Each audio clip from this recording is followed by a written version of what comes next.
Baka sa ibang bansa, there's no parang zero unemployment, no? Right. Especially in Middle East, no? Yeah. So habang ako ay nasa airport, ba't kaya ganun, no?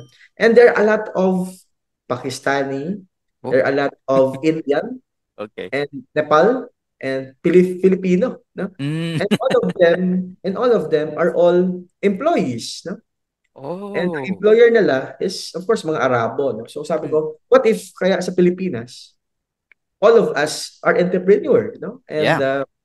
And siguro wala nang unemployed sa Pilipinas and ang ating mga empleyado ay mga foreigners, di ba? Mm. Mga Indian, no? Baliktad na, no? So hopefully, that's also one of my advocacy, no? Na yes, for teaching at the same time to become entrepreneur.